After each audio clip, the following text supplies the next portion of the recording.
வணக்கம். நான் உங்கள் ஃப்ரெண்ட் ஐயாச்சாமி பேசுகிறேன். நான் ஏற்கனவே group one mains and group two mains and group one preliminary இந்த மாதிரி விஷயங்களுக்கெல்லாம் வீடியோ போட்டு வந்துகிட்டு இருந்தேன் டிஎன்பிஎஸ்சிக்கு. இப்போ தொடர்ந்து சிவில் சர்வீஸ் எக்ஸாமினேஷன் அதுக்கு நான் இப்போ அது சம்மந்தமாக ஒரு ப்ரோக்ராம் ஆரம்பித்து அதன் மூலமாக எனக்கு தெரிஞ்ச விஷயங்களை உங்களோட ஷேர் பண்ணிக்கலாம், உங்களுக்கு ஹெல்ப்ஃபுல்லாக நினைக்கிறேன். இப்போ அதுக்கு பார்த்தீங்கன்னா அதுக்கு நான் 3 எழுத்து மந்திரம் அப்படிங்கக்கூடிய ஒரு தலைப்பு கொடுத்துருக்குறேன். இப்போ 3 எழுத்து மந்திரம் அப்படிங்கிற தலைப்பை நான் ஏன் கொடுத்தேன் அப்படின்னா இந்த யூபிஎஸ்சியினுடைய சிவில் சர்வீஸ் எக்ஸாமில் எல்லாருமே விரும்பக்கூடிய பதவி அப்படின்னு பார்த்தோம் அப்படின்னா நம்மளுடைய சைல்டுஹுட் ட்ரீமாக இருக்கலாம், இல்லை பல்வேறு நபர்களை பார்த்து நமக்கு அந்த பதவி மேலே ஒரு ஈர்ப்பு வந்துருக்கலாம். பார்த்தீங்கன்னா ஐஏஎஸ், ஐபிஎஸ், ஐஎஃப்எஸ் இந்த ஆல் இண்டியா சர்வீஸ் மேலே தான் இந்த தேர்வுக்கு தயாராகக்கூடிய அல்லது இந்த தேர்வுக்கு தயாராகணும்னு நினைக்கக்கூடிய அனைத்து மாணவர்களுடைய எண்ணத்துலேயுமே இந்த ஐஏஎஸ் அப்படிங்கிற அந்த இதாக இருக்குது. 3 லெட்டர் 3 லெட்டர். ஸோ அதுக்கு தான் நான் 3 எழுத்து மந்திரம் அப்படிங்கக்கூடிய விஷயத்தை கொடுத்துருக்கேன். இந்த இப்போ அடுத்த வருஷம் ஆகஸ்ட் 7ஆம் தேதி இதனுடைய முதல்நிலை தேர்வானது இருக்குது சரிங்களா. அந்த ஏஎஸ் எக்ஸாமுடைய ப்ரிலிமினரி எக்ஸாமினேஷன், சிவில் சர்வீஸுடைய ப்ரிலிமினரி எக்ஸாம் நடக்க போகுது சரிங்களா. அதை பேஸாக வச்சு தான் நான் இந்த ப்ரோக்ராம் ஆரம்பிச்சிருக்கேன். அடுத்த வருஷம் நம்ம எழுதணும் அப்படின்னா நம்ம இப்போவே அதற்கு தயார் செஞ்சால் தான் நம்மளால் எழுத முடியும். ஸோ அதை பேஸாக வச்சு தான் நான் பண்ணியிருக்கேன் சரிங்களா. பொதுவாக இந்த வீடியோவில் உங்களுக்கு என்ன கிடைக்கும், இந்த 3 எழுத்து மந்திரத்தை நீங்கள் ஃபாலோ பண்ணனால உங்களுக்கு என்ன கிடைக்கும் அதுக்கிட்ட அதுக்கு முன்னாடி ஒரு சின்ன விஷயம் பார்த்துடலாம். நான் இதில் இந்த வீடியோவில் நான் என்ன சொல்ல போகிறேன் அப்படின்னா இந்த எக்ஸாம் பேட்டர்ன், இந்த பேட்டர்ன் ஆஃப் எக்ஸாமினேஷன் இருக்கு இல்லையா, எப்படி இதனுடைய ஸ்ட்ரக்சர், எப்படி இந்த ஸ்கீம் ஆஃப் எக்ஸாமினேஷன் எப்படி, இந்த விஷயத்தை தான் நான் சொல்ல போகிறேன். இது முன்னாடி உங்களுக்கு ஏற்கனவே தெரிஞ்சிருந்தாலும் கூட இல்லை புதுசாக வர்றவங்களுக்கும் எல்லாத்துக்கும் சேர்த்து போடுறதுனால என்னன்னா எல்லாத்தையும் சேர்த்து பேசிக்லேருந்து நான் போயிடுறேன் சரிங்களா. அதனால் ஃபஸ்ட்டு வீடியோ தொடர்ச்சியாக அந்த வீடியோ வந்துக்கிட்டே இருக்கும் சரிங்களா. ஸோ அதனால் கண்டினியூஸாக நீங்கள் வாட்ச் பண்ணிட்டே இருங்க. இந்த வீடியோ பொறுத்த வரைக்கும் இந்த structure of preliminary and main interview இந்த விஷயத்தை பற்றி தான் நான் மெயினாக சொல்ல போகிறேன். ஓகே, இப்போ 3 எழுத்து மந்திரத்தை நீங்கள் ஃபாலோ பண்ணிங்கன்னா உங்களுக்கு என்னென்ன விஷயம்லாம் கிடைக்கும். முதல்ல பார்த்தீங்க அப்படின்னா உங்களுடைய சந்தேகங்கள் இருக்குது பார்த்தீங்களா, இந்த தேர்வு பற்றிய அடிப்படையான சந்தேகங்கள், உங்களுக்கு புரியாத விஷயங்கள், இந்த மாதிரி விஷயங்கள் சந்தேகங்கள் இந்த வீடியோவில் தீர்த்து வைக்கப்படும். அப்படி இல்லைன்னா உங்களுக்கு மேலும் சந்தேகங்கள் இருந்துச்சுன்னா என்னை தொடர்பு கொண்டா அந்த சந்தேகத்தை நான் எனக்கு தெரிஞ்ச வரையில் நான் சொல்லுவேன், இல்லைன்னா வேறு யார்கிட்ட கேட்டு சொல்லுவேன். ஓகேங்களா.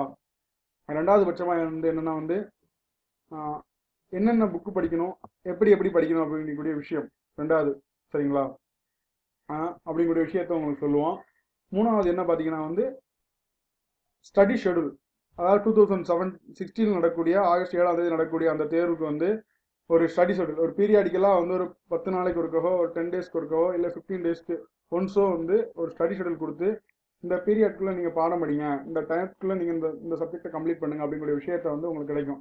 இதுதான் அதோடைய அடுத்தது. அப்போ அடுத்து பார்த்தீங்கன்னா இப்போ நாங்கள் கொடுக்கக்கூடிய ஷெடியூல் இருக்கு இல்லையா, இந்த ஷெடியூலை பேஸாக வச்சு உங்களுக்கு தேவையான பாடக்குறிப்பு நோட்ஸ் அண்ட் புக்ஸ் வெப்சைட்டில் அப்லோட் பண்ண செய்யப்படும். நாங்கள் என்ன ஷெடியூல் கொடுக்குறோமோ அதுக்கு ஏற்ற மாதிரி உங்களுக்கு தேவையான புக்ஸ் அப்லோட் பண்ணப்படும்.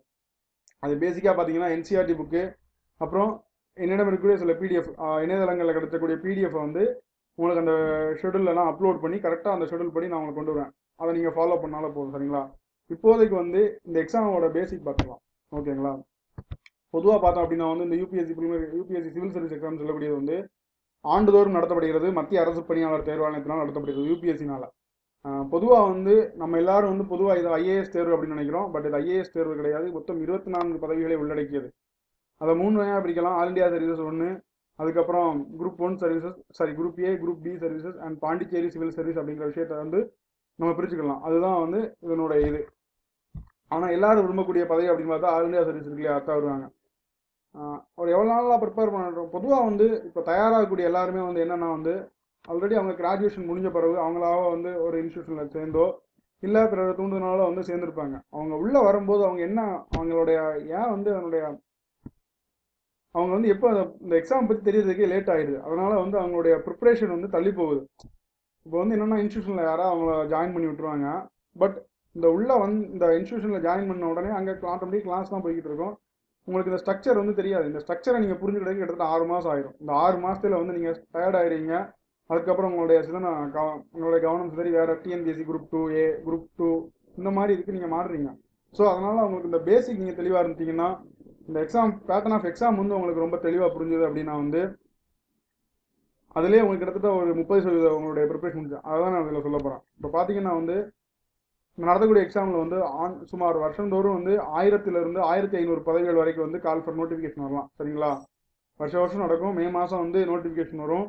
ஆகஸ்ட்டில் எக்ஸாம் இருக்கும். அது இந்த ஜென்ரல் எலெக்ஷனுக்கு அப்புறம் தான். அதுக்கு முன்னாடி வந்து மார்ச்சில் நோட்டிஃபிகேஷன் வரும், மேல எக்ஸாம் இருக்கும். சரிங்களா? இதை பொறுத்த வரைக்கும் பார்த்தீங்கன்னா வந்து மொத்தம் 3 ஸ்டேஜ். இந்த யூபிஎஸ்சி சிவில் சர்வீஸ் எக்ஸாமினேஷன் அப்படிங்கிறது என்னன்னா மொத்தம் 3 ஸ்டேஜஸ். இந்த 3 ஸ்டேஜும் சேர்ந்தது அப்படிங்கிறதான் பார்த்தீங்கன்னா நம்ம சொல்கிறோம். சரிங்களா? அதில் முதல்ல என்ன பார்த்தீங்கன்னா ப்ரிலிமினரி எக்ஸாமினேஷன், அதுக்கப்புறம் பார்த்தீங்கன்னா வந்து மெயின் எக்ஸாமினேஷன், அப்புறம் இன்டர்வியூ. ஓகேங்களா? இது வந்து ஆல் இண்டியா லெவலில் நடத்தப்படக்கூடிய தேர்வு, இந்திய அளவில் அகில இந்தியாவில் நடத்தப்படக்கூடிய தேர்வு. இதில் வந்து தமிழ்நாட்டிலிருந்து ஆண்டுதோறும் சுமார் 20,000க்கும் அதிகமான நபர்கள் வந்து கலந்து கொள்கிறார்கள். ஆனால் வந்து கடைசி வந்து இந்த 1000 போஸ்ட்டில் நம்ம தமிழ்நாட்டிலிருந்து வரக்கூடியவங்களுடைய பங்களிப்பை பார்த்தோம் அப்படின்னா வந்து 100லேருந்து ஒரு 150 அந்த அளவுக்குள்ளே இருக்குது. இது முந்தைய நாட்களை வந்து ஒப்பிட்டு பார்க்கும்போது கம்பேர் பண்ணும்போது இதனுடைய எண்ணிக்கை வந்து ரொம்ப கம்மி. அது இருக்கட்டும். இப்போ வந்து ஃபர்ஸ்ட் நம்ம பேட்டர்ன் ஆஃப் எக்ஸாமினேஷன் பற்றி பார்க்கலாம். இப்போ ப்ரிலிமினரி சொன்னேன் இல்லையா, இந்த ப்ரிலிமினரி எக்ஸாமை பொறுத்த வரைக்கும் பார்த்தீங்க அப்படின்னா வந்து மொத்தம் 2 பேப்பர் இருக்குது. ஒன்று என்னென்னா ஜென்ரல் நாலேஜ், அப்புறம் இன்னொன்று பார்த்தீங்கன்னா சிசெட் அப்படிங்கக்கூடிய சிவில் சர்வீஸ் ஆப்டியூட் டெஸ்ட், சிசெட் சொல்லுவாங்க. இந்த சிசெட் அப்படிங்கிறது வந்து 2011ஆம் ஆண்டு தான் கொண்டு வரப்பட்டது. அதுக்கு முன்னாடி வந்து உங்களுக்கு வந்து ஜிஎஸ் அப்படிக்கூடிய ஜென்ரல் நாலேஜ் அண்ட் ஜென்ரல் ஸ்டடீஸும் அப்புறம் ஆப்ஷனல் பேப்பர், உங்களுக்கு நீங்கள் என்ன ஆப்ஷனல் விருப்ப பாடம் நீங்கள் என்ன நடக்கிறீங்களோ அதுதான் இருந்துச்சு. 2011க்கு அப்புறம் தான் வந்து இதில் தேர்வு முறை மாற்றம் கொண்டு வரப்பட்டது. இதுதான் இருந்துச்சு. இந்த 2 உள்ள கட் ஆஃப் மார்க்கை பொறுத்து தான் வந்து இருந்துச்சு. இப்போ அதற்கு அடுத்ததாக பார்த்தீங்கன்னா இந்த வருஷத்தை பொறுத்த வரைக்கும் என்னென்னா இந்த சிசெட்லேயே சில மாற்றங்கள் கொண்டு வந்து இதை குவாலிஃபைங் ஆக்கிட்டாங்க. லாஸ்ட் இயர் வந்து போராட்டம்லாம் பண்ணி பல்வேறு விதமாக போராட்டம்லாம் பண்ணி என்ன பண்ணாங்க அப்படின்னா வந்து இதை வந்து குவாலிஃபைங் பேப்பர் ஆகணும் அப்படின்ட்டு சொன்னதுனால வந்து பேப்பர் 2 பொறுத்த வரைக்கும் நீங்கள் வந்து வெறும் 33% மதிப்பெண்கள் எடுத்தால் மட்டும் போதும் அப்படிங்கிற மாதிரி நிலைமைக்கு கொண்டு வந்துட்டாங்க. இப்போ வந்து என்னென்னா வந்து பேப்பர் 1 இருக்கு இல்லையா, இந்த ஜென்ரல் ஸ்டடீஸ், இதில் வந்து நீங்கள் எவ்வளோ ஸ்கோர் பண்ணுறீங்களோ அதை வச்சு தான் உங்களுடைய மெயின் தேர்வுக்கு வந்து நீங்கள் குவாலிஃபை ஆகிங்க. மெயின் தேர்வுக்கு வந்து நீங்கள் அனுமதிக்கப்படுகிறீங்களா. இந்த ப்ரிலிமினரி எக்ஸாமை பொறுத்த வரைக்கும் பேப்பர் 1 பொறுத்த வரைக்கும் 100 கொஸ்டின் இருக்கும். பேப்பர் 2 பொறுத்த வரைக்கும் வந்து 80 கொஸ்டின் இருக்கும், 80 கொஸ்டின். பேப்பர் 1 100 கொஸ்டின், பேப்பர் 2 வந்து 80 கொஸ்டின். பேப்பர் 2 பொறுத்த வரைக்கும் நீங்கள் 33% மார்க் எடுத்தால் போதும். பேப்பர் 1 பொறுத்த வரைக்கும் வந்து நீங்கள் அது கட் ஆஃப் எவ்வளோ மார்க் எடுக்குன்னு சொல்ல முடியாது. அந்த வருஷத்துக்கான கட் ஆஃப் மதிப்பெண் என்ன வருதோ அதை பேஸ் பண்ணி தான் நீங்கள் மெயின்ஸ் கலக்க அப்படின்னு. சரிங்களா? பொதுவாக வந்து இந்த ப்ரிலிமினரி எக்ஸாமில் இருந்து மெயினுக்கு வந்து எப்படி வந்து உங்களை கூப்பிடுவாங்க அப்படின்னா வந்து ரேஷியோ 1:10 அல்லது 1:13 இந்த மாதிரி ரேஷியோலேயே உங்களை கூப்பிடுவாங்க. இப்படி தான் இருக்கும். சரிங்களா? இப்போ 1000 போஸ்ட்னா அந்த ரேஷியோ படி ஒரு 10,000 1:10 அப்படின்னா ஒரு 10,000 பேரையோ இல்லை ஒரு 13,000 பேரையோ 1:13 அப்படிங்கும்போது ஒரு 13,000 பேரையோ அழைக்கப்படலாம். மெயின் எக்ஸாமுக்கு வந்து கால்ஃபர் பண்ணலாம். ஓகேங்களா? இதுதான் வந்து இதனுடைய முதல்ல வந்து நீங்கள் ப்ரிலிமினரி எக்ஸாமில் வந்து நீங்கள் எடுக்கக்கூடிய மதிப்பெண் வந்து என்ன பண்ணாது அப்படின்னா வந்து உங்களுக்கு வந்து ஃபைனல் ரேங்கிங்கில் வந்து கவுண்ட் ஆகாது. சரிங்களா? ஜஸ்ட் இது ஸ்க்ரீனிங் டெஸ்ட் தான். சரிங்களா? இப்போ வந்து நம்ம அடுத்து பார்க்கலாம். இந்த பேப்பர் 1 இருக்கு இல்லையா, இந்த பேப்பர் 1 ஜென்ரல் ஸ்டடீஸ் அப்படிங்கிறது வேற ஒன்றுமே இல்லை. நம்ம ஸ்கூலில் பொதுவாக 1லேருந்து 10th வரைக்கும், அதாவது வந்து ஃபர்ஸ்ட் ஸ்டாண்டர்ட்லேருந்து 10th வரைக்கும் நம்ம என்னெல்லாம் படித்தோமோ அந்த விஷயங்களோட பேசிக்கான விஷயங்கள் இருக்கு இல்லையா, அதுதான். அதனோட கூடுதலாக நம்ம படித்தா போதும். பார்த்தீங்கன்னா வந்து ஹிஸ்ட்ரி, நேஷனல் மூமெண்ட்டு, ஜாகிரஃபி, சிவிக்ஸ்னு சொல்லுவோம், அது இங்கே பொலிட்டின்னு சொல்கிறோம். ஸ்கூல் டைமில் நம்ம சிவிக்ஸ்னு படிச்சிருப்போம், அது இங்கே பொலிட்டிக்கல்னு சொல்லுவோம். அதை கொஞ்சம் இன்டெப்த்தாக படிக்கணும். அதுக்கப்புறம் எக்கனாமி நம்ம படிக்கிற விஷயம். அதுக்கப்புறம் வந்து சயின்ஸில் வந்து நம்ம ஜென்ரல் சயின்ஸ் நம்ம ஸ்கூலில் படிக்கிறோம் இல்லையா அந்த விஷயங்கள். அதுதான் வந்து பேப்பர் 1 பொறுத்த வரைக்கும் இருக்குது. சயின்ஸ் இதை பார்த்தீங்கனாலே உங்களுக்கு தெளிவாக தெரியும். ஹிஸ்ட்ரி ஆஃப் இந்தியா அப்படிங்கிற விஷயம்லாம் கொடுத்துருக்கான். இது பின்னாடி நீங்கள் பார்க்கும்போது தெரியும். ஓகேங்களா? உங்களுக்கு இந்த விஷயத்துல இருந்தால் உங்களுக்கு முதல் 100 கொஸ்டின் வரும். இப்போ பேப்பர் 2 பொறுத்த வரைக்கும் என்ன அப்படின்னா வந்து இது ஓரளவு என்ன அப்படின்னா வந்து அந்த ஆங்கில அறிவு இருக்கு இல்லையா, அதை வச்சு comprehension, interpersonal skill including communication skill, logical reasoning and analytical ability, இந்த மாதிரி வந்து என்ன அப்படின்னா வந்து இந்த மாதிரி பேங்க் எக்ஸாம் இருக்கக்கூடிய இந்த சிலபஸை கொடுத்துருக்காங்க. இதில் ஒன்றுமே இல்லை. இது வந்து 10th லெவல் தான். சரிங்களா? இது வந்து ஜஸ்ட் இப்போ குவாலிஃபைங் பேப்பர் ஆகிடுச்சு. இதுக்கு முன்னாடி தான் வந்து என்னென்னா வந்து கட் ஆஃபுக்கு வந்து எடுத்துக்கொள்ளப்படுது. இப்போ கட் ஆஃபுக்கு எடுத்துக்கொள்ளப்படவில்லை. அதனால் இதுவுமே வந்து பேசிக். இப்போதைக்கு என்னென்னா வந்து இதை வந்து நம்ம அப்புறம் பார்க்கலாம் சிசெட்டை பற்றி. ஓகேங்களா? அப்புறம் மெயின்ஸ் எக்ஸாமை பொறுத்த வரைக்கும் பார்த்தீங்கன்னா மொத்தம் 9 பேப்பர் இருக்கும். சரிங்களா? இந்த 9 பேப்பரில் வந்து முதல் 2 தாள்கள் இருக்கு இல்லையா, இந்த முதல் 2 தாள்கள் வந்து ஒன்லி குவாலிஃபைங் பேப்பர் தான். அது முதல் தாள் என்ன அப்படின்னா வந்து நம்மளுடைய தாய்மொழி, 2வது தாள் என்ன அப்படி பேப்பர் 2 என்னன்னு பார்த்தீங்கன்னா வந்து இங்கிலீஷ். இந்த 2லையும் வந்து ஜஸ்ட் ஒரு குவாலிஃபைங் பேப்பர். இதில் நீங்கள் பாஸ் பண்ணணும், அவ்வளோதான். இதில் நீங்கள் பாஸ் பண்ணினா மட்டும்தான் வந்து உங்களுடைய அடுத்த பேப்பர் இருக்கு இல்லையா, மிச்சம் 7 பேப்பரை வேலிடேட் பண்ணுவாங்க. இதில் மூணாவது பேப்பர் வந்து என்னென்னு பார்த்தீங்கன்னா எஸ்ஐ பேப்பர். அடுத்து வந்து ஜென்ரல் ஸ்டடீஸ் அப்படிங்கிற ஒரு 4 பேப்பர் கண்டினியூஸாக இருக்கும். இந்த 4 பேப்பரில் வந்து நம்ம ஜிஎஸ்ல வந்து என்ன விஷயம்லாம் ப்ரிலிமினரி எக்ஸாமில் வந்து பேப்பர் 1ல் நம்ம என்னென்ன விஷயம்லாம் படித்தோமோ அந்த விஷயத்த இங்கே கொஞ்சம் நீங்கள் விளக்கமாக விரிவாக எலாபரேட்டாக படிக்க வேண்டியிருக்கும். அதுதான் வந்து இது. அப்புறம் இதோட இந்த ஜென்ரல் ஸ்டடீஸ் பேப்பர் 4ல் வந்து புதுசாக வந்து எத்திக்ஸ், இன்டெகிரிட்டி அண்ட் ஆப்டிடியூட் அப்படிங்கிற விஷயத்த உள்ள சேர்த்துருக்காங்க. அது வந்து இப்போ 2013 மெயின்ஸ்லேருந்து ஃபாலோ பண்ணுறாங்க. இது கொஞ்சம் புதுசாக சப்ஜெக்ட். அதுக்கப்புறம் பார்த்தீங்கன்னா வந்து உங்களுடைய ஆப்ஷனல் சப்ஜெக்ட் இருக்கு இல்லையா, விருப்ப பாடம். இந்த விருப்ப பாடத்தை வந்து நீங்கள் ஒன்று கண்டிப்பாக உங்களுக்கு பிடிச்ச பாடத்தை எடுக்கணும். சரிங்களா? அது எதனாலும் எடுக்கலாம். சரிங்களா? தமிழாக இருக்கலாம், இல்லை பொதுவாக இருக்கிறது வந்து தமிழ் எடுப்பாங்க. அப்புறம் சோசியாலஜி, பப்ளிக் அட்மினிஸ்ட்ரேஷன் இந்த மாதிரி விஷயம் எடுப்பாங்க. இந்த ஒரு சப்ஜெக்ட்டுக்கு வந்து 2 பேப்பர் இருக்கும் மொத்தம். சரிங்களா? அந்த 2 பேப்பரை வந்து கவுண்ட் பண்ணுவாங்க. சரிங்களா? இப்போ இந்த 9 பேப்பரில் வந்து மொத்தம் 7 பேப்பர் தான் கவுண்ட் பண்ணுவாங்க நம்மளுடைய ஃபைனல் ரேங்கிங்க்கு. அதுக்கப்புறம் இதில் பாஸ் பண்ணோன்னு இன்டர்வியூ நம்மளை 1:2 அல்ல 1:3 அந்த ரேஷியோவில் வந்து இன்டர்வியூ கூப்பிடுவாங்க. இந்த 2 இன்டர்வியூ ப்ளஸ் மெயின் மார்க் இருக்கு இல்லையா, இந்த 2ஐயும் அடிப்படையாக வச்சு தான் என்ன அப்படின்னா வந்து உங்களுக்கு வந்து ரேங்க் ஒதுக்கீடு செய்யப்பட்டு உங்களுக்கு போஸ்டிங் கிடைக்கும். அப்புறம் உங்களுக்கு இதில் இன்னொரு முக்கியமான சந்தேகம் என்ன அப்படின்னா வந்து தமிழில் எழுதலாமா? கண்டிப்பாக வந்து நீங்கள் தமிழ் எழுதலாம். அதுக்கு எந்த விதமான தடையுமே இல்லை. சரிங்களா? உங்களுடைய இப்போதைக்கு முன்னாடி வந்து இந்த தமிழில் சில வந்து சோர்ஸ் புக்கு, ரெஃபரன்ஸ் புக்கெலாம் கிடைக்க மாட்டேங்கிறாங்க.